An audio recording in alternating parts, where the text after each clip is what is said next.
Hey you guys, and welcome to another Critique with the Board Game Critic. Today we're going to be talking about Five Tribes. Five Tribes is hands down one of my favorite games. The first pip I give it is for its play count. I play this game countless times.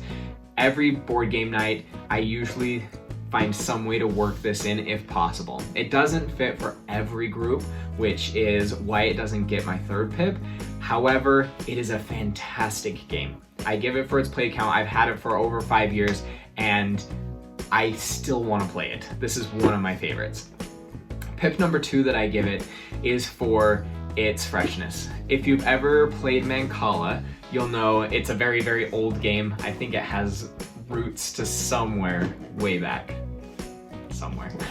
This utilizes that mechanic, this is the first time I've seen that reappear in a modern board game, which is pretty fantastic. It feels new, it feels fresh. Basically, the mechanic is you have several different meeples along different squares, and you pick up those meeples and you distribute them like you're walking around from space to space, dropping one meeple on each one. The last one, you get to collect all the meeples of the color that you've saved, and that will trigger some kind of event. The 5 different tribes that they talk about, you have merchants, you have traders, you have assassins, you have priests, and I think you have village elders? I'm not exactly positive, but this is very much set in like a Arabian Nights, Aladdin type world where you're trying to gain influence over different parts of the city. You're these 5 tribes that are kind of warring against each other. Pip number 4 that I give it is for its endless variety. It is a beautifully designed game in the sense that every game feels completely different. You cannot reliably select one strategy and win the game. You're forced mid-game to adjust, reevaluate, and adapt in order to gain victory. The 4th pip that I give this game is for its beautiful artwork. I'll hold it up in front of my face for a little bit. It's gorgeous. And not only its art, every component in this game is just quality. It's mostly wood components, except for the ones that are obviously like cardboard tiles or cards. They've used wood wherever possible. They're painted beautifully. There's metallic finishes on some of the pieces. You pick up this game and the weight says it all. It is just wonderfully designed. They didn't hold back on this one. Days of Wonder has done a great job with 5 Tribes.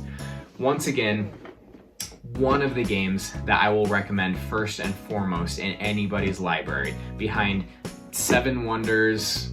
I don't even know if there's another. This may be my number 2 game, to be completely honest. So, who is this game for? This game is for those, let's see, a complexity level. We're gonna go probably around a 7 out of 10. There are obviously games that are way more complex than this one. This is one that has some pretty complex mechanics. You kind of need to play it 2 or 3 times before you really understand how scores are going to factor in and how, kind of what your paths to victory are. Don't expect your first game to be amazing. Play it a couple times, I guarantee it's worth it. But that's why I give this 5 pips instead of the 6, is because there are a couple hurdles and a couple barriers. However, that being said, there are some games far simpler than this one that I always have to review the rules and I can't manage to remember. For whatever reason, these rules just make a lot of sense. If I have to review any rules, it's a quick skimming of the rule book and we're good to go. The setup is pretty quick and seamless. The components are gorgeous and beautiful. It plays pretty fast if people are okay at taking quick turns. I have a sister who doesn't take quick turns, and this is not one that I always recommend playing with her, because there are so many possibilities of what you can do. Not only are there a variety of tiles that you can pull from, but then the path that you use to get where you want to go is also something you need to take into consideration. Slow thinkers maybe should steer clear of 5 Tribes, but I want everybody to play it. Great game by Days of Wonder. Highly recommend getting it.